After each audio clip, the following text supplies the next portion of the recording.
Chapter 2, Story Time. In this chapter, we will take a look at some powerful examples of how impactful beliefs can be. We'll try to get it done as quickly as possible. Beliefs play a significant role in shaping our physiology and our health. And the first thing that we will discuss is something that you've heard of before. It's the placebo effect. An example of that is when patients get better by ingesting a sugar pill, for example. So they think they're getting the medicine. They think they're getting the medicine when in reality they're not, and they still get better. And this is defined as the placebo effect. And medical history is filled with cases where placebos were found to have an effect on a variety of disorders. One example, and one truly powerful example, is the example of knee surgery. So there's a doctor called Dr. Mosley, and he wanted to figure out which part of the surgery was giving his patients relief. And he performed surgeries for debilitating knee pain. So he divided his patients in a study in 3 groups. The first 2 groups had standard treatments for arthritic knees. In the one, he shaved the damaged cartilage, and in the other group, he flushed out the knee joint. And the third group actually got fake surgery. So the patient was sedated, and doctor made the standard incisions just as he would during a real surgery. And after 40 minutes, Dr. Mosley sewed up the incisions as if he had performed the surgery. And all 3 groups got the same post-operative care, which included an exercise program. So as expected, the first 2 groups that received the actual surgery improved, but the placebo effect group, or the placebo group, improved just as much as the other 2 groups. And there was actually a television news program that captured the footage regarding this study. And the footage showed members of the placebo group walking and playing basketball, in short, doing things that they reported they could not do before their surgery. And the placebo patients didn't find out for 2 years that they had gotten fake surgery. And one member of the placebo group, Tim Perez, he had to walk with a cane before the surgery, is now able to play basketball with his grandkids. And this is what he said: "In this world, anything is possible when you put your mind to it. I know that your mind can work miracles." There are many more cases, documented cases of the placebo effect. The example that we will take a look at now is in treatment of depression. So there are many studies that show that the placebo effect is very powerful when it comes to treating depression, also for a multitude of other diseases, including asthmas, Parkinson's, and so on. And we have a couple of examples of that. We have a psychiatrist, Walter Brown, of the Brown University School of Medicine, and he proposed that placebo pills should be the first treatment for patients with mild or moderate depression. There is a report from the United States Department of Health and Human Services that found that 50% of severely depressed patients taking drugs improve versus 32% that improve by taking a placebo, which is not that much of a difference. And in a 2002 article in the American Psychological Association's Prevention and Treatment, which is called The Emperor's New Drug, the Professor Irving Kirsch found that 80% of the effect of antidepressants as measured in clinical trials could be attributed to the placebo effect. This was done in 2002. And Kirsch actually had to invoke the Freedom of Information Act in 2001 to get information on the clinical trials of the top antidepressants, because usually such data is not forthcoming. And the data show that in more than half of the clinical trials for the 6 leading antidepressants, the drugs did not outperform placebo or just regular sugar pills. which is scary when you kind of think about it. And there is a specific example of the California interior designer Janis Schoenfeld. So she took a part in a clinical trial to test the efficacy of an antidepressant Effexor in 1997, and she was stunned when she found out that she had been on a placebo, on the sugar pills.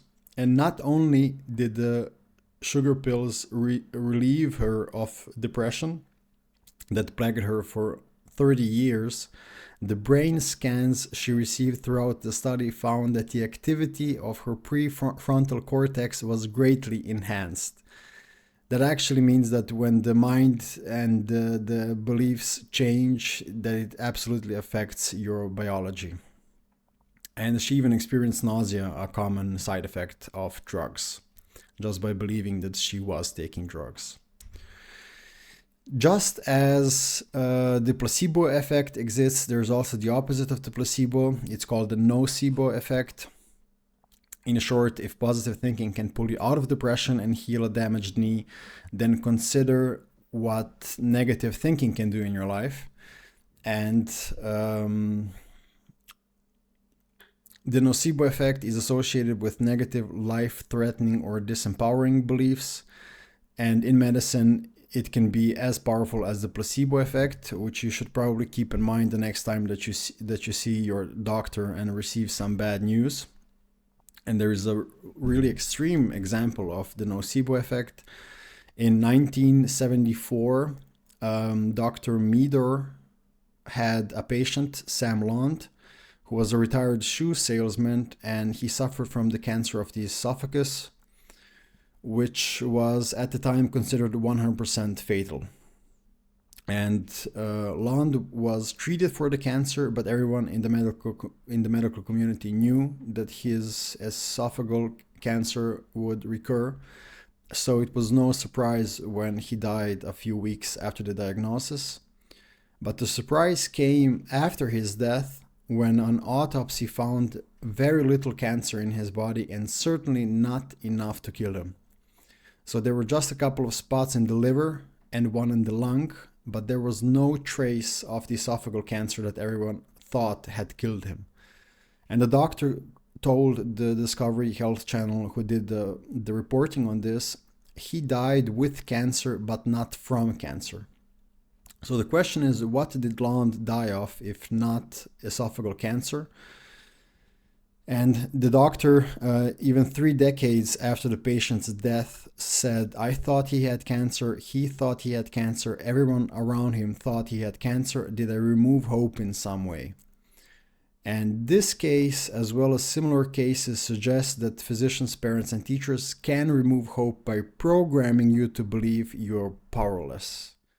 We also have some interesting studies regarding age stereotypes.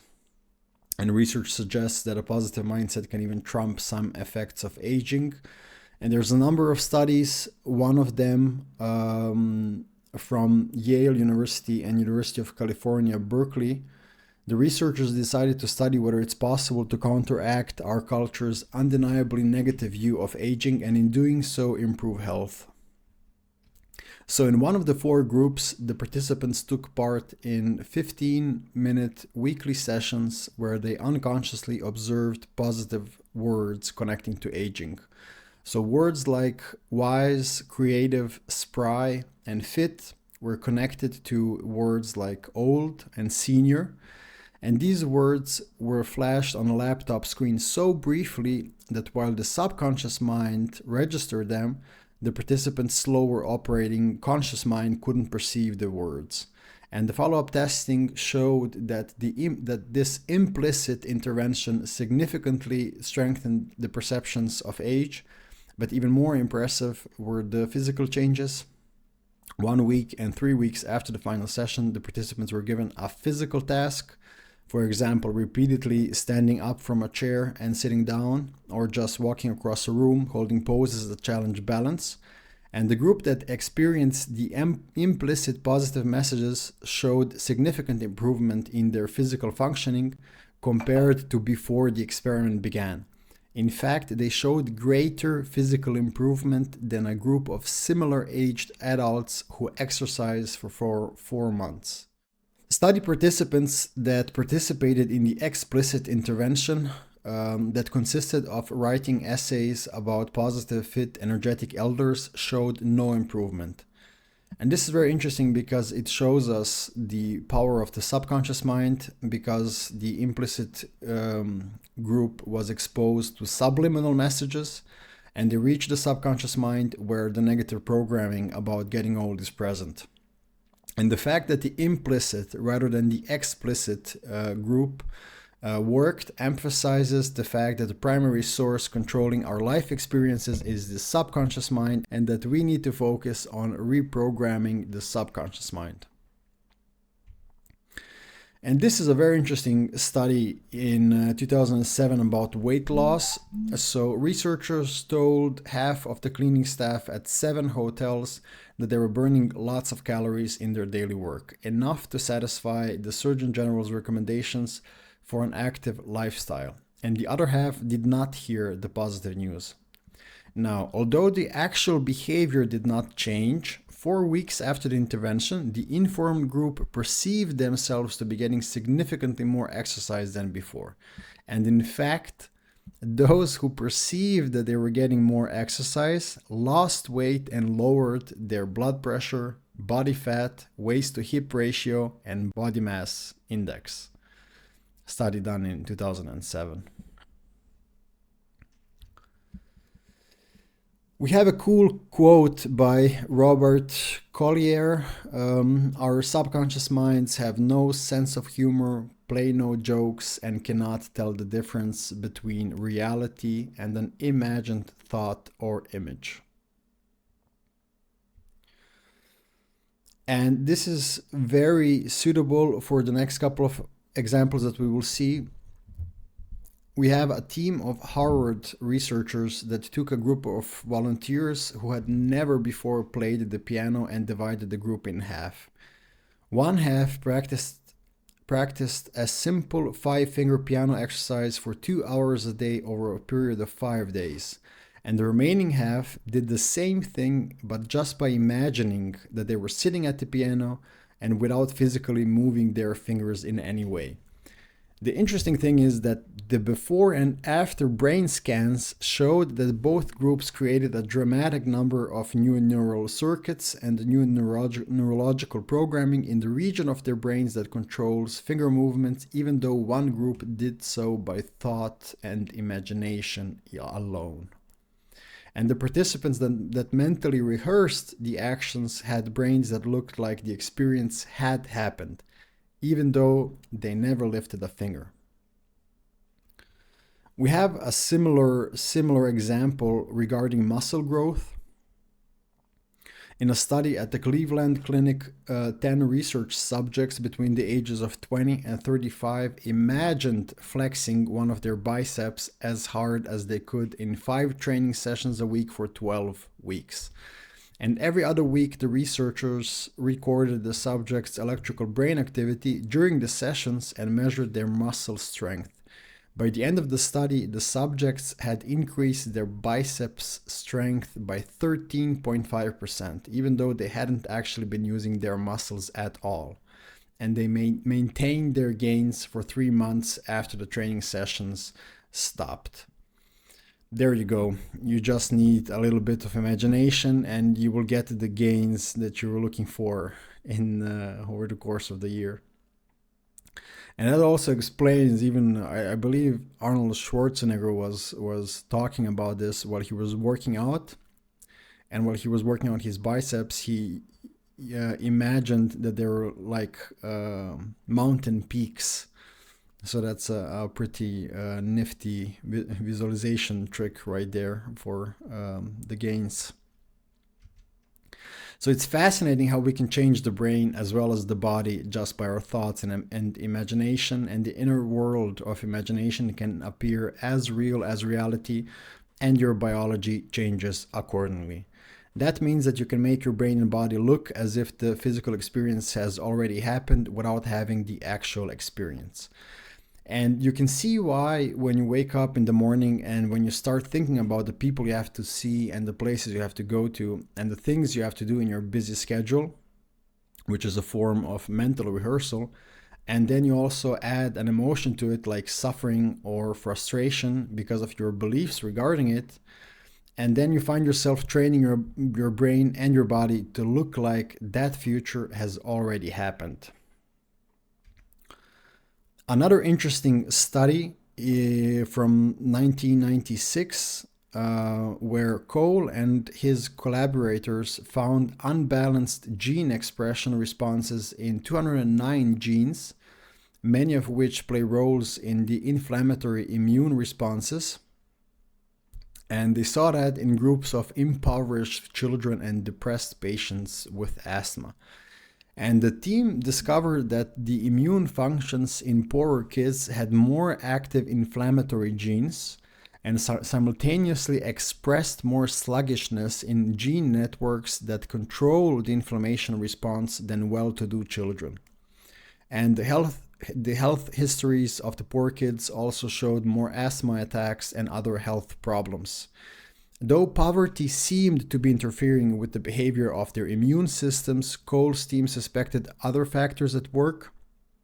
So they showed all the kids films of ambiguous or awkward social situations and asked them how threatening they found them. On average, the poor kids perceived more threat, and the well-off children perceived less. Naturally, some kids in both groups were outliers. A few of the poor kids saw very little menace in the ambiguous situations, and a few well-off kids saw a lot. But when the results of individuals with perceptions of insecurity were separated from the participants' socioeconomic scores and laid over the gene expression scores, the data showed that it was really the kids' perception of their vulnerability, their perception of how scary the world is, not their income levels, that accounted for most of the difference in the immune gene expression. In fact, when controlled for variations in threat perception, poverty's influence almost vanished. 2009 study. So, to recap, believing that you're taking a medicine can actually improve your health, believing that you can't be cured or that your death is a guarantee, reflects in diminished results of the medicine and a deterioration of health. Also, believing that you're burning more calories actually results in fat loss. Just believing that you're practicing a skill or working out your muscles can actually result in muscle gain and new neural connections. And believing that you're in your prime actually makes you physically younger and stronger. Also, believing you're vulnerable and that the world is a scary place actually changes the expression of your genes and compromises your immune response. The natural question is, how is all of this possible? And this is something that we will take a look at in the next chapter, Impact of Beliefs.